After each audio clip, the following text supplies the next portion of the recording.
जय श्री कृष्ण। मैं आचार्य ज्योति स्वागत करती हूँ आप सभी का वैदिक एस्ट्रो केंद्र में। दर्शकों, आज से हम शुरू करने जा रहे हैं हमारे जून 2026 महीने की मासिक राशिफल की श्रृंखला। और इसी श्रृंखला में आज हम बात करेंगे मेष राशि के लिए ग्रहों की स्थिति क्या होगी, कौन कौन से ग्रहों का गोचर होगा और उसका परिणाम आपके जीवन पर किस प्रकार से पड़ेगा, उसको हम विस्तार से समझेंगे। लेकिन शुरुआत करने से पहले मैं अपने दर्शकों से अनुरोध करना चाहूंगी कि इस वीडियो को लाइक करें, शेयर करें, बेल बटन दबाकर चैनल को सब्सक्राइब जरूर करें। दर्शकों, ये जो जून 2026 का महीना है मेष राशि के लिए बहुत ही निर्णायक और दिशा बदलने वाला समय लेकर आ रहा है। देखिए, मेष जैसा कि आपको पता है कि एक अग्नि तत्व की राशि है जिसके स्वामी यानी लग्नेश मंगल होते हैं। स्वभाव से जो मेष राशि के जातक होते हैं वो तेज होते हैं, निर्णय लेने वाले होते हैं, नेतृत्व क्षमता रखने वाले होते हैं और कभी कभी जल्दबाज भी होते हैं। जब भी आकाश में यानी हमारा जो एस्ट्रोनॉमी की अगर हम बात करें उसमें अग्नि तत्व और गुरु तत्व सक्रिय होते हैं, प्रभावी होते हैं, तो मेष राशि के जीवन में बहुत बड़ा बदलाव दिखाई देता है। इस महीने वही संकेत हमें मिल रहे हैं। देखिए, जून के महीने का सबसे महत्वपूर्ण गोचर है गुरु का कर्क राशि में प्रवेश करना। कर्क राशि जो है गुरु की उच्चस्थ राशि है यानी एग्जॉल्टेशन साइन है। 17 जून तक गुरु पुनर्वसु नक्षत्र में रहेंगे जो स्वयं गुरु का ही नक्षत्र है और 18 जून से पुष्य नक्षत्र में प्रवेश करेंगे। देखिए, पुष्य नक्षत्र में गुरु का प्रवेश करना भी बहुत शुभ संकेत है। उच्च की राशि तो है ही, लेकिन पुष्य जो शनि का नक्षत्र है उसमें गुरु पुष्य का जो योग बनेगा वो काफी परिवर्तन, मेजर परिवर्तन लेकर आएगा सभी राशियों के लिए। लेकिन क्योंकि आपके लिए परिवर्तन हो रहा है आपके चतुर्थ भाव में, तो आपके लिए मानसिक रूप से, पारिवारिक रूप से बहुत सारे परिवर्तन और शुभ परिवर्तन इस महीने आपको दिखाई देंगे। शनि की बात करें तो वो मीन राशि के रेवती नक्षत्र में है यानी आपके 12वें भाव में, राहु कुंभ में है शतभिषा नक्षत्र में और केतु सिंह के मघा नक्षत्र में। अब यहाँ पे एक और महत्वपूर्ण चीज जो है समझने की दर्शकों कि तीन महत्वपूर्ण ग्रह यानी गुरु, केतु और राहु तीनों ही अपने ही नक्षत्र में है। इस महीने की जो शुरुआती समय है उसमें तो लगभग वो रहेंगे। 18 जून के बाद जरूर गुरु का राशि परिवर्तन जो होगा उसके साथ साथ नक्षत्र परिवर्तन भी हो जाएगा, तब यहाँ पर चीज़ें थोड़ी बदलेगी। लेकिन ये जो समय है, ये जो स्थिति है बहुत ही महत्वपूर्ण है।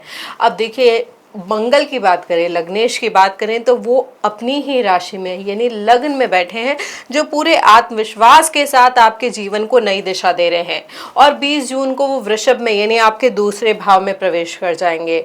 सूर्य जो कि आपके दूसरे भाव में है, वृषभ में है, और फिर वो मिथुन राशि में प्रवेश कर जाएंगे। उसके बाद शुक्र की बात करें तो शुक्र 8 जून को मिथुन से कर्क में प्रवेश कर जाएंगे।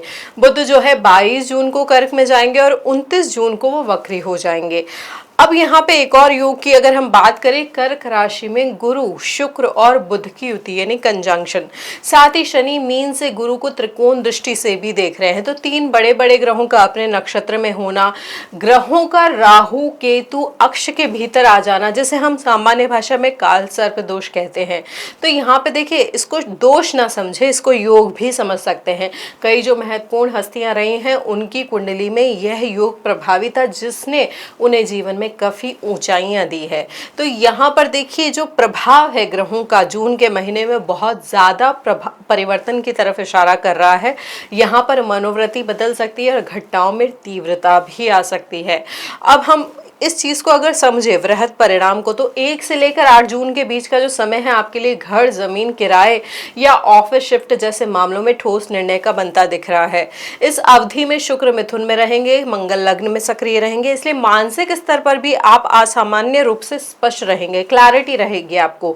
किसी भाई बहन, रिश्तेदार या बहुत करीबी मित्र के साथ बैठकर आप प्रॉपर्टी से जुड़ा कोई गंभीर विमर्श भी कर सकते हैं।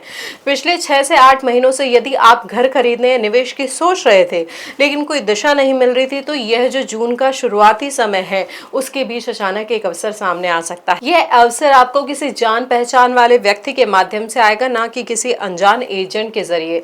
माता से संबंधित कोई लंबित मेडिकल रिपोर्ट, जांच या उपचार की योजना भी इस समय स्पष्ट हो सकती है, जिससे मन का बोझ जो है थोड़ा कम होगा और आगे की क्लैरिटी आपको मिलेगी। 8 जून के बाद की बात करें तो शुक्र का कर्क राशि में जब प्रवेश हो जाएगा और वो गुरु के साथ युति करेंगे, तब परिवार और रिश्तों के स्तर पर बड़ा मूवमेंट आपको दिखाई देगा। यह वह समय है जब कोई पुराना रिश्ता अचानक दोबारा संपर्क भी आपसे कर सकता है, या फिर शादी की बातचीत घर के किसी बड़े बुजुर्ग के माध्यम से आगे बढ़ सकती है। यदि पहले किसी प्रस्ताव पर ना मिला था तो अब पुनर्विचार की स्थिति भी बन सकती है। 11 से 16 जून के बीच किसी महिला की भूमिका आपके जीवन में निर्णायक होगी। वो माता भी हो सकती है, बुआ या मौसी जैसे वरिष्ठ रिश्तेदार भी हो सकते हैं, या फिर कार्यस्थल पर कोई सीनियर महिला अधिकारी। यदि आप विवाहित है तो 12 से लेकर 18 जून के बीच घर में नया सामान, वाहन या इंटीरियर से जुड़ा खर्च भी हो सकता है, पर यह दिखावे के लिए नहीं होगा बल्कि वास्तविक सुविधा और आवश्यकता के लिए होगा। 15 जून के आसपास जब सूर्य मिथुन में प्रवेश कर जाएंगे तो करियर से जुड़ी बातचीत अचानक सक्रिय हो सकती है। ऑफिस में कोई मीटिंग, प्रेजेंटेशन या रिपोर्ट प्रस्तुत करने का अवसर मिलेगा जो पहले टलता रहा हो। यदि आप इसमें प्राइवेट सेक्टर में हैं तो यहाँ पर 16 से 21 जून के बीच आपका काम सीनियर मैनेजमेंट तक पहुंचेगा। कोई वरिष्ठ पुरुष अधिकारी आपकी फाइल को आगे बढ़ाने में भूमिका निभाएगा। सरकारी नौकरी वालों के लिए बात करें तो यह समय ट्रांसफर की चर्चा या विभाग बदलने की प्रक्रिया को गति देने वाला भी हो सकता है। फाइलें जो रुकी हुई थी वो भी आगे बढ़ती हुई आपको दिखाई देगी। 18 से 25 जून का जो समय है पूरे महीने का सबसे निर्णायक और शक्तिशाली चरण है। 18 जून को गुरु पश्चिम नक्षत्र में स्थिरता आपको देगा और 22 जून को बुध कर्क में प्रवेश कर 3 ग्रहों का प्रभाव एक साथ बनेगा। इस दौरान घर बदलने का अंतिम निर्णय लिया जा सकता है, लोन अप्रूवल की खबर मिल सकती है, प्रमोशन की आधिकारिक घोषणा भी हो सकती है, शादी की तारीख भी तय हो सकती है, बच्चे के एडमिशन का कंफर्मेशन भी आ सकता है। यदि आप व्यवसाय करते हैं तो 19 से 24 जून के बीच कोई ऐसा क्लाइंट जो पिछले 2-3 महीनों से लंबित था अंततः सहमति भी दे सकता है। Real estate, education, consulting, interior, hotel या डेयरी से जुड़े लोगों के लिए अवधि विशेष रूप से लाभकारी हो सकती है। 20 जून के बाद जब लग्नेश मंगल वृषभ में प्रवेश करेंगे तब आपका पूरा ध्यान धन और परिवार की आर्थिक स्थिति पर जाएगा। 21 से 27 जून के बीच बैंक बैलेंस, फिक्स डिपॉजिट, निवेश या बचत योजनाओं पर गंभीर चर्चा भी हो सकती है। परिवार के किसी सदस्य के साथ पैसों को लेकर स्पष्ट और कभी-कभी सख्त बातचीत भी हो सकती है। इस समय यदि आपने किसी को उधार दिया था तो उसकी वापसी की प्रक्रिया इसी दौरान शुरू भी हो सकती है। शेयर मार्केट के संदर्भ में बात करें तो राहु 11वें भाव में अचानक लाभ के संकेत दे रहे हैं। 23 से 26 जून के बीच टेक, फार्मा, डिफेंस या फिर विदेशी लिक्विड कंपनियों में शॉर्ट टर्म लाभ की संभावना बन सकती है, लेकिन 29 जून के बाद बुध के वक्री होने से नए निवेश से बचना समझदारी होगी। 29 जून से बुध वक्री होने पर संचार में भ्रम की स्थिति बढ़ सकती है। यहाँ पर 29 और 30 जून के बीच पति पत्नी के बीच किसी छोटी बात पर बहस भी हो सकती है। ऑफिस में ईमेल या दस्तावेज से जुड़ी गलतफहमियां भी सामने आ सकती है। किसी पेपर में पुरानी गलती पकड़ में आ सकती है, पर यही समय सुधार का भी होता है। कोई पुराना अटका हुआ पेमेंट भी रिलीज हो सकता है या पहले की गई त्रुटि को ठीक करने का अवसर भी मिल सकता है। महीने के अंत तक आप समझ जाएंगे कि जून केवल घटनाओं का महीना नहीं था बल्कि ठोस निर्णय और संरचनात्मक बदलावों की नींव रखने वाला चरण था, जिससे आगे के महीनों की दिशा तय होगी।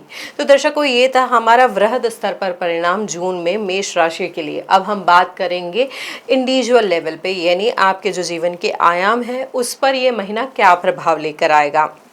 सबसे पहले आपके रिश्ते की बात करें, विवाह की या वैवाहिक जीवन की बात करें तो महीने का पहला आधा भाग है उसमें किसी रिश्तेदार, खास तौर पे मामा, बुआ या करीबी पारिवारिक संपर्क के माध्यम से विवाह प्रस्ताव आने की संभावना है और ये प्रस्ताव अचानक चर्चा में आएंगे। पहले हाफ में चल रही बातचीत आगे बढ़ सकती है और रिश्ते को औपचारिक रूप देने की दिशा में कदम उठेंगे। महीने के दूसरे भाग में माता या घर के बड़े सदस्य विवाह निर्णय में निर्णायक भूमिका निभाएंगे और उनकी राय अंतिम रूप ले सकती है। यदि आप किसी रिलेशनशिप में हैं तो पहले हाफ में परिवार में चर्चा शुरू होगी और दूसरे हाफ में स्थिति स्पष्ट होगी, दिशा स्पष्ट होगी। विवाहित जातकों के लिए पहले हाफ में घर शिफ्टिंग, रेनोवेशन या संयुक्त निवेश जैसे निर्णय होंगे, जबकि दूसरे हाफ में जीवन साथी, धन और भविष्य की सुरक्षा को लेकर गंभीर योजना बनाएंगे। आपके बीच में इस बारे में बातचीत होगी। दूसरे हाफ के अंतिम दिनों में छोटी बात पर जरूर थोड़ी गलतफहमी हो सकती है, इसलिए रिएक्शन सोच समझ कर दें। संतान से जुड़ी पढ़ाई, एडमिशन या उपलब्धि की खबर अधिक संभावना है दूसरे हाफ में रहेगी, जिससे घर में सकारात्मक माहौल बनेगा। यहाँ पर परिवार में कोई छोटा धार्मिक आयोजन या पारिवारिक मिलन भी संभव है। महीने के मध्य के बाद कोई पुराना रुका हुआ रिश्ता दोबारा सक्रिय हो सकता है और इस बार जो परिणाम है, रिजल्ट है, प्रॉपर्ली क्लियर रहेगा। करियर के लिहाज से बात करें मेष राशि के जातकों के लिए इस महीने के पहले हाफ में प्रमोशन, भूमिका परिवर्तन या नई जिम्मेदारी की चर्चा भी शुरू हो सकती है और यह अनौपचारिक बातचीत से औपचारिक रूप ले सकती है। दूसरे हाफ में सीनियर अधिकारी आपके काम को नोटिस करेंगे और आपकी प्रोफेशनल इमेज जो है स्ट्रांग होगी। सरकारी नौकरी वालों की लंबित फाइल या ट्रांसफर प्रक्रिया दूसरे हाफ में आगे बढ़ सकती है। बिजनेस करने वालों को पहले हाफ के अंत से दूसरे हाफ तक नया ऑर्डर या नए क्लाइंट मिलने की संभावना है और ये संपर्क पहले से बने नेटवर्क से जुड़ा होगा। दूसरे हाफ में कैश फ्लो बेहतर होगा, रुका हुआ भुगतान भी आ सकता है। कंसल्टिंग, कोचिंग या फ्रीलांस कार्य करने वालों को दूसरे हाफ में नए क्लाइंट्स मिलेंगे जिससे स्थिरता बढ़ेगी। महीने के मध्य के बाद कोई ऑफिशियल एग्रीमेंट या कॉन्ट्रैक्ट साइन हो सकता है जो लंबे समय तक लाभ देगा। महत्वपूर्ण डॉक्यूमेंट पहले हाफ के अंत तक फाइनल कर लेना बेहतर रहेगा क्योंकि दूसरे हाफ के अंत में संशोधन की स्थिति बन सकती है। दूसरे हाफ में बाहरी शहर या विदेशी क्लाइंट से अवसर आपको मिल सकते हैं।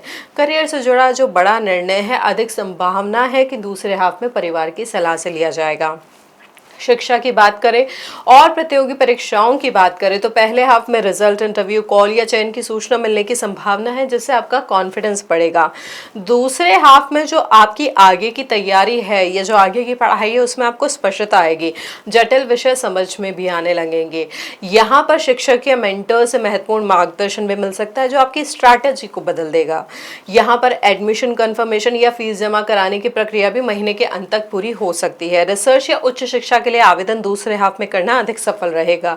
महीने के अंतिम हिस्से में नया विषय शुरू करने के बजाय रिवीजन पर थोड़ा ध्यान दे तो ज्यादा बेहतर रहेगा।